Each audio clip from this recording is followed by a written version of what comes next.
हम पढ़ेंगे आयत। आयत को दोस्तों इंग्लिश में कहते हैं रेक्टेंगल। इसकी कुछ शर्तें होती हैं आयत को पहचानने की।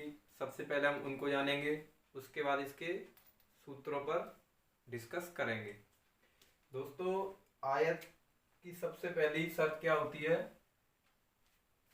इसके आमने सामने की भुजा बराबर तथा समांतर होती हैं। तो दोस्तों ये क्या कह रहा है? जो आयत होगा उसके आमने सामने की भुजा बराबर होंगी।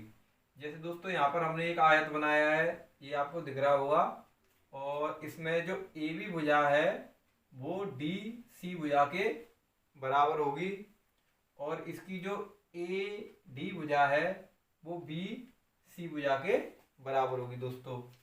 और जो इसकी भुजा है जैसे ए बी और डी सी, तो इसी तरह से ए डी और बी सी ये दोस्तों समांतर होंगी।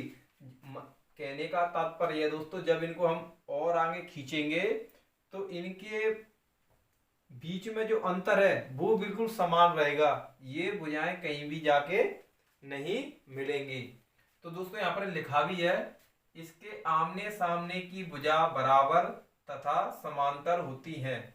तो दोस्तों यहाँ पे हमने लिख भी दिया है आपके लिए, ए बी बराबर होगा डी सी के। ए बी भुजा बराबर होगी डी सी के। आयत की हमेशा दोस्तों लंबाइयां बराबर होती हैं। यदि इसको हम 5 सेंटीमीटर माने तो ये भी हमारी कितनी होगी? 5 सेंटीमीटर। तो इनकी जो लंबाइयां हैं ये हमेशा बराबर रहेंगी। इसी तरह से दोस्तों डी ए बराबर होगी सी बी के। डी ए बराबर होगी सी बी के। दोस्तों ये आयत की लंबाई होती है और ये आयत की चौड़ाई। चौड़ाई को हम बी से डिनोट करेंगे और लंबाई को एल से। तो दोस्तों इसकी जो चौड़ाई होगी वो भी हमेशा बराबर होती है।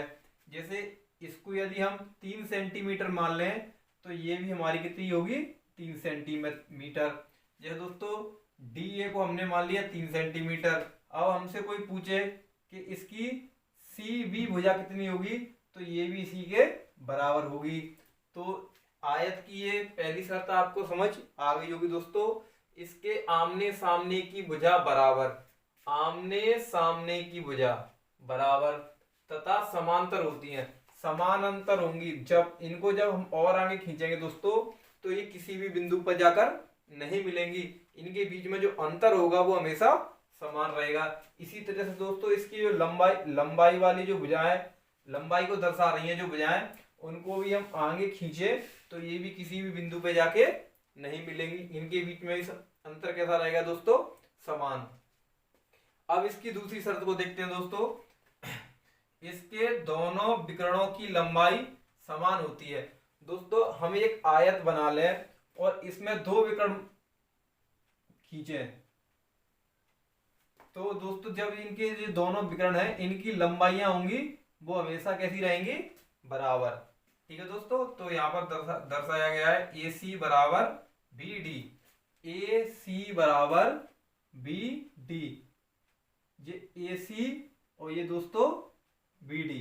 ठीक है दोस्तों, इससे आगे हम देखते हैं आयत के विकर्ण एक दूसरे को जिस बिंदु पर, आयत के विकर्ण एक दूसरे को जिस बिंदु पर काटते हैं,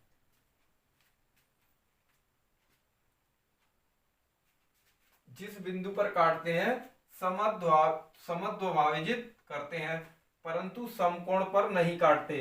इसका कहने का तात्पर्य है दोस्तों, जब हम किसी आयत में विकर्णों का निर्माण करेंगे, विकर्णों को खींचेंगे, तो ये हमारे जिस बिंदु पर काटेंगे, हमने माना यहाँ पर बिंदु ई, तो हमारे जिस ई बिंदु पर काट रहे हैं तो ये सभी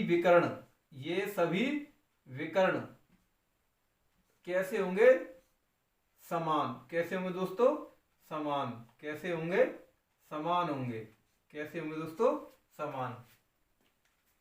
परंतु यहां पर जो कोण बनेगा दोस्तों, ये कोण बनेगा, ये 90 अंश का जो ये कोण बनेगा दोस्तों, कोण थीटा बनेगा यहाँ पर, जो कोण थीटा बनेगा यहाँ पर, तो ये कोण थीटा बराबर 90 अंश नहीं होगा। तो ये कोण थीटा बराबर 90 अंश नहीं होगा।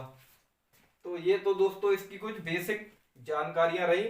अब दोस्तों हम देखेंगे आयत का क्षेत्रफल।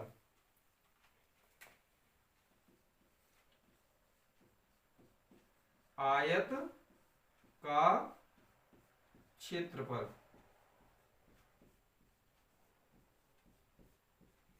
तो दोस्तों आयत का क्षेत्रफल निकालने के लिए हम क्या करना है, आयत के किसी भी एक आयताकार जो हमने ये आकृति बनाई, इसके किसी एक कोने पर खड़े हो जाइए और अधिक से अधिक भुजाओं पर चलिए कि आपको मुड़ना ना पड़े। जैसे कि हम इसके इस बिंदु पर खड़े हो गए, तो यहां से हम अधिकतम कितनी भुजाओं पर चल सकते हैं, 2, बिना मुड़े। देखो कैसे चल सकते हैं, एक तो इस पे चल सकते हैं, इधर मुड़ना नहीं है, और एक इस पर चल सकते हैं। तो दोस्तों हमने देखा हम इसकी लंबाई पर चल सकते हैं, लंबाई पर, और इसकी चौड़ाई पर। किस पर दोस्तों, चौड़ाई पर। तो ये आ गया इसका क्षेत्रफल। ये क्या आ गया दोस्तों, इसका क्षेत्रफल। तो इसका आयत का क्षेत्रफल क्या होता है, लंबाई गुणा चौड़ाई।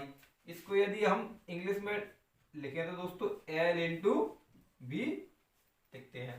यदि इसको हम इंग्लिश में लिखना चाहे तो क्या लिखेंगे दोस्तों, L इंटू वी। इसकी मात्रकों से हम लिखना चाहे तो L इंटू वी से लिखते हैं।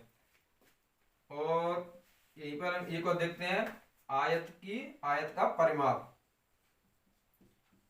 आयत का परिमाप। दोस्तों आयत का परिमाप क्या होता है, आयत का परिमाप निकालने का एक सीधा उदाहरण, एक सीधा सा सिंपल सा नियम है दोस्तों। परिमाप, परिमाने चारों ओर, माप मीन्स मापना। परिमाने जैसे आप परिकम्मा लगाते हैं ना, इसी तरह से इसकी परिकम्मा लगानी है। जैसे आप इस बिंदु से चलना चालू करो, तो आपको इसकी सभी भुजाओं पर घूमकर इसी बिंदु पर लौट के आना है, यही इसकी परिमाप होगी। जैसे पहले हम चले इधर, तो ये इसकी L हो गई। फिर हम इधर चले तो ये इसकी क्या होगी दोस्तों, B। फिर हम इधर चलेंगे दोस्तों, तो फिर हमको L मिल गई। फिर लौट के हम इसी बिंदु पे आ जाएंगे दोस्तों, तो फिर इसके हम, ये क्या है, हमने क्या माना इसको, B। तो ये इसकी परिमाप हो गई। अब इससे सूत्र कैसे निकालेंगे, तो इससे सूत्र निकालने के लिए सिंपल सा है, एक L ये, एक L ये, तो क्या L हो गई 2L। एक भी ये कितनी भी हो गई 2B। दोस्तों हम आपको पहले बता देते हैं, L बराबर होती है लंबाई, लंबाई, और B को माना है हमने चौड़ाई। क्या माना है दोस्तों, चौड़ाई। तो ये आप ध्यान में रखिए। जैसे दोस्तों अब 2L ये है और 2B ये है, इन दोनों में से कॉमन क्या है, जो बाहर मतलब जिसको हम कॉमन ले सके, वो एनिस्ट हो दोनों में। तो इन दोनों में कॉमन क्या है, 2। क्या है दोस्तों, 2। तो 2 को हमने ले लिया कॉमन। जब 2 को कॉमन ले लेंगे दोस्तों, तो अंदर क्या आ जाएगा, L plus B, L plus B. क्या रह जाएगा, L प्लस बी। तो इसको यदि हम आपको हिंदी में थोड़ा इनका फॉर्म लिख के दिखाएं, तो ये हो जाएगा 2 लंबाई, L को लंबाई और B को चौड़ाई, L को लंबाई और B को चौड़ाई। एक सेकंड दोस्तों, इसको यही लिख देते हैं जैसे आपको कंफ्यूज ना होगा। L को लंबाई और B को चौड़ाई। तो इसकी परिमाप निकालने के लिए क्या है, लंबाई प्लस चौड़ाई को जोड़ लो और उसमें 2 से दे दो गुणा, 2 का कर दो गुणा। ठीक है दोस्तों, तो आयत का क्षेत्रफल हो गया, आयत का परिमाप हो गया। अब हम देखेंगे आयत का विकर्ण, आयत का विकर्ण। तो दोस्तों आयत का विकर्ण निकालने के लिए क्या करना दोस्तों, तो आयत का विकर्ण, तो दोस्तों आयत का विकर्ण कैसे निकालते हैं, तो आयत का विकर्ण निकालने के लिए आपको ये देखना है, जिसमें ये त्रिभुज है, तो आप यहाँ पे देख पा रहे हो जो ये त्रिभुज है, ये कैसा त्रिभुज है, इसमें समकोण त्रिभुज। कैसा त्रिभुज दोस्तों? समकोण त्रिभुज। और समकोण त्रिभुज में विकर्ण निकालने का एक सूत्र होता है जो आपने पढ़ा होगा, विकर्ण बराबर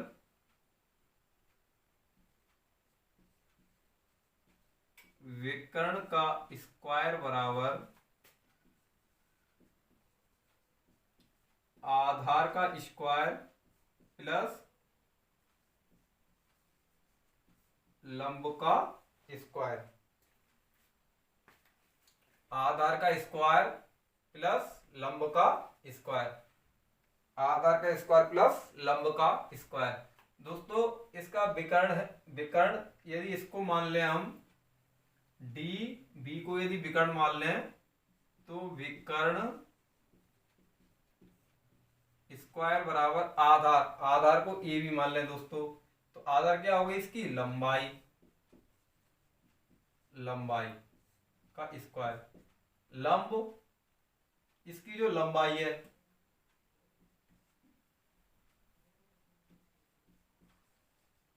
लंबाई का स्क्वायर। तो दोस्तों इससे आगे हम क्या करेंगे, ये विकर्ण निकालना है, विकर्ण, विकर्ण। यदि दोस्तों इस विकर्ण के ऊपर से हम इस घात 2 को हटाते हैं तो इधर रूट लग जाता है। क्या लगेगा दोस्तों? रूट। तो ये हो जाएगा लंबाई स्क्वायर प्लस, सॉरी दोस्तों यहाँ पर चौड़ाई आएगा, चौड़ाई, लंबाई स्क्वायर प्लस चौड़ाई, चौड़ाई स्क्वायर, लंबाई स्क्वायर प्लस चौड़ाई स्क्वायर। तो यहाँ पे इसका विकर्ण बराबर हो जाएगा, विकर्ण बराबर अंडूड में यदि लंबाई को एल मान लें तो एल का स्क्वायर प्लस चौड़ाई को बी मान लें तो ये इसका विकर्ण निकालने का क्या आ गया दोस्तों? सूत्र। ठीक है दोस्तों, तो हमने 1, 2 और 3 सूत्र इसके देख लिए हैं। दोस्तों जब तक ये सूत्र याद नहीं होंगे आयत का कोई भी प्रश्न हल करना असंभव जैसा रहेगा। दोस्तों इसका एक सूत्र और है जो हम बताते हैं। दोस्तों ये आप बाद में उतार लेना वीडियो स्किप करके।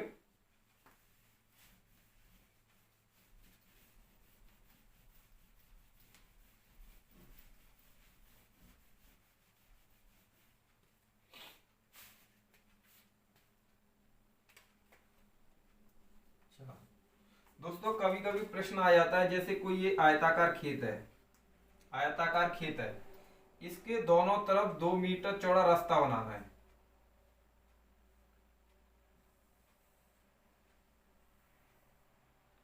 तो दोस्तों हमसे जो ये रास्ता हमने बनाया है, जो ये हमने रास्ता बनाया है, जो छायांकित आपको जगह दिख रही है, ये इसका क्षेत्रफल पूछ लेता है। जो ये हमने रास्ता बनाया है, ये रास्ता, रास्ता इसका क्षेत्रफल पूछ लेता है दोस्तों। तो इसके क्षेत्रफल को कैसे निकालते हैं? और दोस्तों कभी कभी क्या करता है, ये एक आयताकार खेत, मैदान कुछ भी दे देगा और इसके अंदर रास्ता बनाएगा। इसके अंदर क्या बनाएगा दोस्तों? इसके अंदर रास्ता बनाएगा। जैसे अभी बाहर रास्ता बनाया था, अब इसके अंदर रास्ता बनाएगा।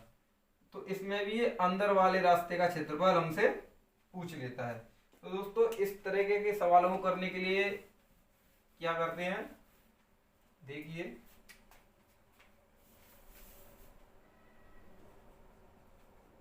जब किसी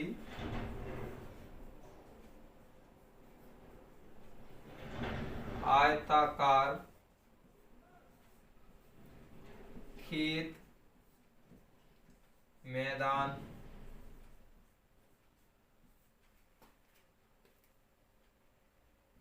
पार्क, जब किसी आयताकार खेत, मैदान, पार्क के चारों ओर या अंदर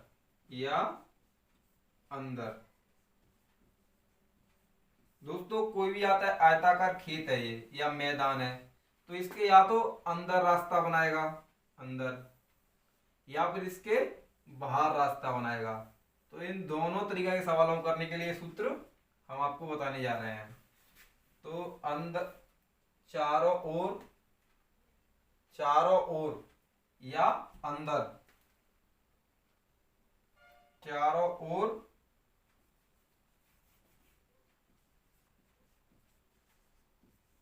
अंदर या बाहर, चारों ओर अंदर या बाहर बने रास्ते का क्षेत्रफल बराबर। तो दोस्तों यदि कोई भी आयताकार ये खेत है, अब चाहे तो इसके बाहर रास्ता बना दो, जैसे कि ये एरो बता रहा है कि ये बाहर रास्ता बना है, या फिर इसके अंदर रास्ता बना दो। तो इस तरीका के सवालों को करने के लिए इसमें ये रास्ते, जो रास्ता बना है, रास्ता या अंदर वाला रास्ता, इनका क्षेत्रफल कैसे निकालेंगे। तो इसके लिए आओ देखते हैं क्या सूत्र है हमारे पास। बराबर रास्ते का क्षेत्रफल बराबर रास्ते का क्षेत्रफल, रास्ते का क्षेत्रफल बराबर रास्ते का क्षेत्रफल बराबर 2 इंटू रास्ते की चौड़ाई, रास्ते की चौड़ाई कोष्टक में लंबाई प्लस चौड़ाई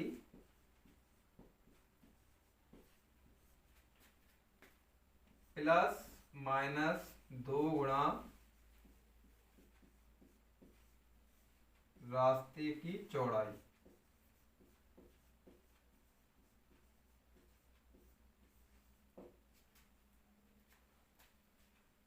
तो दोस्तों ये हमारे रास्ते का क्षेत्रफल निकालने का सूत्र है। 2 इंटू रास्ते की चौड़ाई, लंबाई प्लस चौड़ाई प्लस माइनस 2 इंटू रास्ते की चौड़ाई। तो दोस्तों यहाँ पर जो प्लस और माइनस दोनों आए हैं, इससे क्या तात्पर्य है, जब रास्ता बाहर बना हो, जब रास्ता बाहर बना हो तो प्लस चिन्ह का प्रयोग करते हैं, का प्रयोग करते हैं। जब रास्ता किसी आयताकार खेत, मैदान, पार्क के बाहर बना है तो प्लस चिन्ह का प्रयोग करते हैं। यहाँ पर जैसे बाहर बना है तो यहाँ पर क्या लगा देंगे हम, प्लस। ठीक है। और इसी तरह से जब रास्ता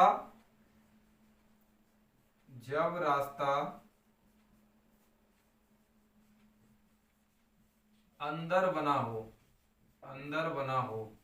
तो माइनस चिन्ह का प्रयोग करते हैं। तो हम क्या करते हैं दोस्तों, माइनस चिन्ह का प्रयोग करते हैं, ऋणात्मक चिन्ह का प्रयोग करते हैं। जैसे कि यहाँ पर आ जाए कि रास्ता अंदर बना है तो फिर हम यहाँ पर जो प्लस माइनस लगाए उसमें से क्या चुनेंगे, माइनस। ठीक है दोस्तों, तो ये आप ध्यान में रखना। तो दोस्तों हमने यहाँ पर आपको आयत के क्षेत्रफल का, आयत की परिमाप का, आयत का विकर्ण और आयत किसी भी आयताकार खेत, पार्क या मैदान के अंदर या बाहर जो रास्ते बने होते हैं उनका क्षेत्रफल निकालने का भी सूत्र बताया है। दोस्तों आप इन सूत्रों को ध्यान में रखिए, याद करिए। इनको याद कर लोगे जब भी आप कहीं तक आयत के सवालों को हल कर पाओगे। इससे संबंधित किस तरह से प्रश्न आते हैं उन पर हम अगली वीडियो में डिस्कस करेंगे। तब तक के लिए धन्यवाद, नमस्कार।